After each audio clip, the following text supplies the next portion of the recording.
Good morning students. आज हम Sanskrit second में फर्स्ट लेसन का सेकंड पार्ट पढ़ेंगे। फर्स्ट पार्ट में अपन ने स्वर पढ़ा था, आज सेकंड पार्ट में अपन व्यंजन पढ़ेंगे। व्यंजनानी क्या होते हैं? व्यंजन क्या होते हैं? जो शब्द बिना स्वर की सहायता के बोले जाए, बिना स्वर की सहायता लिए नहीं बोले जाए, वो व्यंजन होते हैं। मतलब व्यंजन है, उनको स्वर की सहायता चाहिए, स्वर क्या मेल होता है तो व्यंजन बोल सकते हैं। अगर बिना स्वर के वो लिखे जाते हैं तो उनके नीचे हलंत लगता है।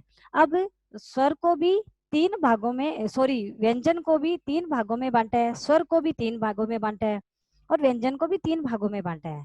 तो व्यंजन को तीन भागों में बांटा है, वो कौन से हैं? एक तो स्पर्श व्यंजन है, एक ऊष्मीय व्यंजन है, एक अंतस्थ व्यंजन है। ठीक है, एक अंतस्थ व्यंजन है। अब आप यहाँ पे देखो कि देखो व्यंजन ये है, लेकिन टोटल कितने हो जाते हैं? देखो, कैसे मैं तक, कैसे मैं तक क्या है? स्पर्शा व्यंजन है।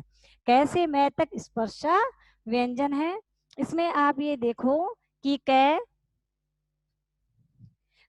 ये क्या है? आधा है हलंत लगे हुए, कै खे गे घे। इसको क्या बोलते हैं? कै वर्ण बोलते हैं। कै वाला क्या है? कै वर्ण है। ये कंठ्या है, ये कंठ्या है, मतलब इसकी आवाज कहाँ से निकलती है? अपने गले में से, कंठ में से निकलती है, इसलिए कंठव्य व्यंजन बोलते हैं। जैसे कै खे गे घे, तो ये आवाज कहाँ से आ रही है? गले में से आ रही है, कंठ में से आवाज आ रही है, इसलिए इसको कंठ्या। अपने जितने ये स्वर बेटा स्पर्शा व्यंजन है, इनको क्या है? इनके सबके अलग अलग नाम दे दिए हैं। सेकंड है च छ जय झय, ये है च वर्ग। सबका अलग अलग पार्ट कर दिया। च वर्ग, च वर्ग गया तालव्य। च छ जय झय, ये अपन जब बोलते हैं तो अपनी जीवा कहाँ स्पर्श करती है? तालु में स्पर्श करती है, इसलिए इनको तालव्य बोलते हैं। तालु मतलब ये दांत और दांत के पीछे वाले हिस्से पे टच करती है, तो अब अपन इसको क्या बोलते हैं? तालव्य व्यंजन। जीभ जहां टच करेगी उसी को बोलते हैं। फिर है टे ठे डे ढेणे, मतलब टे वर्ग। ये कौन सा वर्ग हो गया? टे वर्ग हो गया। और ये क्या है? मूर्धन्य। टे ठे डे ढेणे, मूर्धन्य क्या है? अपनी जो जीभ है, जो तालु और ये अपने दांत है, उन दोनों के बीच में टच होती है। ठीक है ना, यहाँ से बोलते हुए यहाँ टच हो रही है, इसलिए ये मूर्धन्य है। फिर तय थे दे धे न, तय वर्ग है, लेकिन ये क्या है? दंत्य है। दंत्य है। देखो जब भी इसको बोलते हैं तो तय थे दे धे न, अपनी जो जीभ है, जीवा व दांतों के टच हो रही है पीछे वाले हिस्से पे, तय थे दे धे न, तो दंत्या हो गया। जो जिसके जीवा टच हो रही है उसी का नाम दे देते हैं स्पर्शा में। कैसे? मैं तक है 5 वर्णों में। फिर है पे फे बे भे मैं, ये क्या हो गए? ये पे वर्ग हो गया और ये ओस्ट्रिया है। ये ओस्ट्रिया कैसे? ओस्ट मतलब होठ होता है संस्कृत में, ओस्ट होठ। तो बोल के देखो, देखो पे फे बे भे मैं, दोनों होठ टच हो रहे हैं, तो ये ओस्ट्रिया है। तो इन सब को क्या है? सबका अपन ने नाम, मतलब संस्कृत और हिंदी में इनका नाम दिया हुआ है। कैसे? मैं तक 25 स्पर्शा व्यंजन है, क्योंकि ये 5 5 के वर्णों में। फिर क्या है? ये रे लव है, ये क्या है? अंतस्थ। अंतस्थ मतलब अंदर से फटाफट, ये रे लव है, ये अंतस्थ व्यंजन है। और तीनों श और है उष्माण है, घर्षण के साथ बाहर आती है जीवा, तो इसमें उष्मा आती है साथ में, तो ये क्या है? उसमें व्यंजन अपने होते हैं। अब क्या है? अध्यापक पढ़ा रही थी ना बच्चों को, तो अध्यापक कहती है व्यंजनानी तू ते धवन्य ये साम उच्चारण वयम स्वराणाम सहायता कुरुम। व्यंजन है उनकी ध्वनि स्वरों के उच्चारण, स्वर के मेल से ही उच्चारण होती है। यथा कै व्यंजन से उच्चारण में ए स्वर से सहायता भवती। जैसे एग्जाम्पल में वो करिए, कै का उच्चारण अगर आप करोगे तो ए की ध्वनि उसके साथ आएगी, तब वो क्या बनेगा? कै बनेगा। कै बोला ना, साथ में उच्चारण किसका आ रहा है? ए का। अब सर्वे छात्रा कहते हैं अवगच्छा में, हम जानते यदा वयम एतान सौरेण बिना लिखा तदा वर्णानाम अथ अलंत चिन्ह से प्रयोग कुरुमः, कि हम जानते हैं ऐसे शब्द जो स्वर के बिना लिखते हैं उनको क्या करते हैं? कि हलंत लगाया जाता है।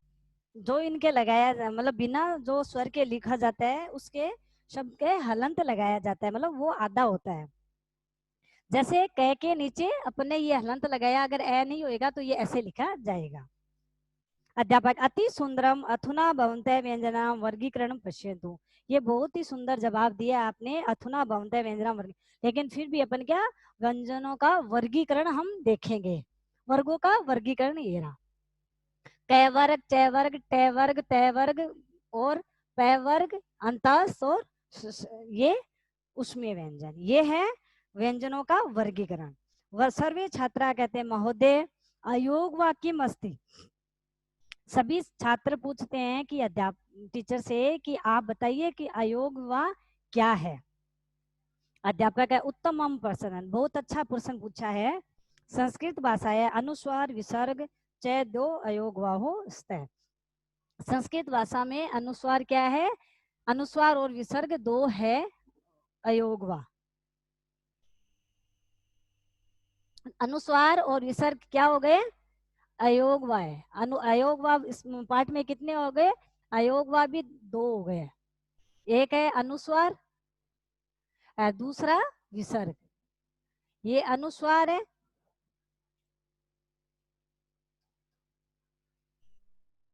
और दूसरा विसर्ग। अनुस्वार और विसर्ग। अब अनुस्वार के एक दो एग्जाम्पल देख लो, जैसे शंका, दंभ, दंभ, शंका। इसे विसर्ग के सिवय, बालकय। जितने भी संस्कृत में जो विसर्ग लगता है वो सारे एग्जाम्पल है, सिवय, बालकय, प्रातः आदि आदि, ये इसके उदाहरण है। ठीक है, स्वर क्या हो गए, अनुस्वार दो टाइप के हो गए, अयोग व अनुस्वार और विसर्ग। अब देखो उच्चारण स्थान में ये तालिका दी हुई है आपको, ये तालिका रीड कर लेना, लेकिन तालिका इतनी इंपॉर्टेंट नहीं है। अभी देखो एक्वस विजनीय कंठा, ठीक है ना, ए भी आता है और क वाली पूरी लाइन, क ख गगड़े बताए थे ना, और ए वाली ये कहां से, कंठ गले से, ए और क ख गगड़े। ठीक है, इच्युसाना छ छ जज वाली लाइन प्लस ई, ये कहां से निकलती है अपनी आवाज, तालव्य से, ठीक है ना, तालु से। फिर री टू रसाना, टेठ डेड वाली लाइन और ऋषि वो मूर्धन्य है, दोनों के बीच में तालु और ये तालु और दांत के पीछे के बीच के हिस्से से। फिर ऊपू मध्य पेफ वाली और ऊ, ये कहां से निकलती है, ओष्ठ, मतलब स्वर में कौन सा वर्ण है और व्यंजन में कौन सा वर्ग आ रहा है, जिससे अपने ओष्ठ, दंतव्य, ठीक है, तालव्य, ये कहां से वर्ण निकल रहे हैं। नीचे देखो 7 पेज नंबर पे, ए ऑब्लिक ए स्वरो A plus E, A plus E स्वरो योग भवंती। ए और ऐ है वो स्वर है, वो ए और ई के स्वर के योग से होता है। ए स्वर कंठ, ई स्वर च तालु भवंती। अब ए स्वर तो कंठ से और ई स्वर तालु से होता है। अतः ए ऐ स्वरो उच्चारण स्थान है कंठ तालु वर्तते। अतः क्या हो गया, अतः ए ऐ स्वर है वो उसका उच्चारण स्थान कहाँ हो गया, कंठ और तालु, कंठ गला और तालु दोनों से, तो इसको बोल दिया कंठ तालु। ए में ओ औ स्वरो ए प्लस उ स्वरो योगेन कंठोष्टम। अयोगवा, अयोगवा ये देखो बता दिया, अयोगवा क्या है, अनुस्वार और विसर्ग, बालका और बालक है, दम्भ शंका, शंका, दंभ, बालकय, शिवय, प्रातः, ये इसके एग्जाम्पल है। अतः अपि व्यंजन वर्णानाम अंतर्गते आगच्छत है। अतः व्यंजनानाम संख्या 35 प्रतिशत। अतः अपि व्यंजना वर्णानाम अंतर आगच्छत है, ये भी क्या व्यंजनों में ही वर्गीकृत किया जाता है, किसको, अनुस्वार विसर्ग को। अतः व्यंजनों की संख्या कितनी बता दी, 35 बता दी। 33 व्यंजन है प्लस 2 अनुस्वार और विसर्ग हो गए, तो टोटल संख्या कितनी हो गई, 35। सर्वे छात्रा महोदय स्वराणाम मात्राएं विषय अपि वदतु। कहते हैं महोदय स्वरों है उनकी मात्राएं कौन से विषय में बोलते हैं। अध्यापक यदा व्यंजनेषु को अपि स्वर मिलित तथा तस्य लंसे लोप भवति तदा तानि व्यंजनानि स्वर युक्तानि भवन्ति। जब व्यंजन में कोई भी स्वर मिल जाता है तब क्या है, उसका हलंत, जो ये हलंत है वो लोप हो जाता है और उसमें वो उसकी मात्रा लग जाती है, स्वर वाली जो मात्रा है वो लग जाती है। जैसे कै प्लस अपने एक ही मात्रा लगाई तो ये इसका लोप हो गया और इसमें क्या एक ही मात्रा लग गई।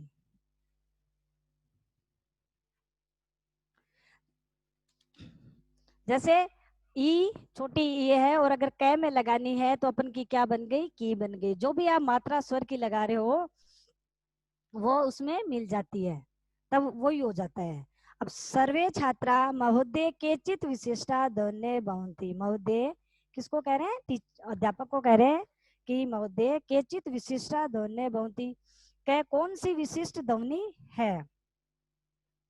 आचार्य विशिष्ट ध्वनि वह श्रुता एवं जानिम, कि तुम विशिष्ट ध्वनि वयम श्रुता एवं जानिम, कि हम क्या सुनते हैं और जानते हैं। यदा वयम वदामः, यहाँ हम बोलते हैं राम तदा स्पष्टी कुर्याम येत, कि राम तदा स्पष्टी कुर्याम, स्पष्ट करता है, स्पष्टीकरण करता है। राम शब्द से अंते ऐश्वर, राम है उसके शब्द के अंत में क्या आ रहा है, ऐश्वर आ रहा है, राम है आ रहा है ना। देखो रा और मैं, तो इसका संधि विच्छेद भी करोगे तो रे आधा प्लस आ प्लस मैं और लास्ट में क्या ए आया, तब क्या आया, राम। तो राम शब्द में किसका उच्चारण हो रहा है, मैं, ए का। एक है राम में भी ए स्वर आ रहा है। विसर्ग, विसर्ग का क्या हो गया, ध्वनि यथा राम। अब ध्वनि में क्या आ रहा है, राम है। संस्कृत में अपन उसकी विसर्ग लगा रहे हैं तो उसको क्या लिखेंगे, राम है। फिर री रह आ गया युक्त शुदा शब्दा यथा कृमि कर्म कर्म। अब कह रहे हैं कि री है, इस री को आप दो तीन कैसे लिखते हो, अपन एक तो रह ऊपर लगाते हैं, एक ये कह रहे हैं न, और एक ऋषि का। तो कह रहे हैं कृमि तो ऋषि, कृमि कर्म और नीचे वाला कर्म, रेफ और पदेन दोनों हो जाते हैं। अनुनासिक ध्वनि अनुस्वार ध्वनि च संगीत संस्कार, अनुनासिक ध्वनि और अनुस्वार भी हो जाते हैं। अनुनासिक, अनुनासिक हो गया और अनुस्वार हो गया, अपने दो पढ़ गए। और षडगीत और षडगीत इनके उच्चारण में भी आते हैं। संयुक्त वर्ण से पूर्व वर्ण बलाघात यथा प्रतिष्ठाति वर्ण से ऊपरी बलाघात। अब संयुक्त वर्ण भी पूर्व में अपन पढ़े हैं, जैसे प्रतिष्ठा तो ती आया यहाँ पे, वर्ण से ऊपरी बलाघात ये ती आया, वे ऊपरी परिघात है। जैसे नीच छह और प्रतिष्ठा संयुक्त व्यंजन भी पढ़ के आए हैं। प्रतिष्ठा में सह क्या है, आधा है, और ती क्या आ गई, बीच में आ गया उसके। वर्ण से ऊपरी बलाघात ती क्या है, पूरा है। फिर उसमें व्यंजन, उसमें ध्वनि था, जैसे श है, एतेषाम उच्चारणे घर्षण से प्रयोग, ऐसे उच्चारण जो घर्षण का प्रयोग करते हुए आते हैं। सर्वे छात्रा आचार्य संयुक्त वर्ण किम भवती, सभी बच्चे कहते हैं कि आचार्य संयुक्त वर्णन क्या है। अध्यापक यदा द्यो वर्णयों में लेन वर्ण संपदते तदा स संयुक्त वर्ण भवती, के दो व्यंजनों के मेल से जो वर्ण बनता है और जिसमें एक क्या होता है, स्वर होता है, उनको क्या कहते हैं, संयुक्त व्यंजन कहते हैं। जैसे कै प्लस छ और ए, कै प्लस छ और ए, तो दो वर्ण है, व्यंजन है, दो व्यंजन उनमें एक स्वर मिला तब क्या बन गया, क्षत्रिय। ऐसे त्रय गे और श्रेय, और संस्कृत में क्या है, अनिश्चित संयुक्त व्यंजन बताए हैं, संयुक्त वर्ण बताए हैं इसमें। ये देखो इसके एग्जाम, से प्लस रे श्रेय बना, दे प्लस मैं ध बना, ते प्लस तत् बना। ठीक है, ये संयुक्त व्यंजन का। छात्रा धन्यवाद महोदय अवगमिष्यामि, कहते हैं धन्यवाद, अध्यापक को कहते हैं महोदय धन्यवाद गमिष्यामि, अब हम चल जाते हैं। तो अपना सेकंड लेसन आज कंप्लीट हुआ। Bye ma'am.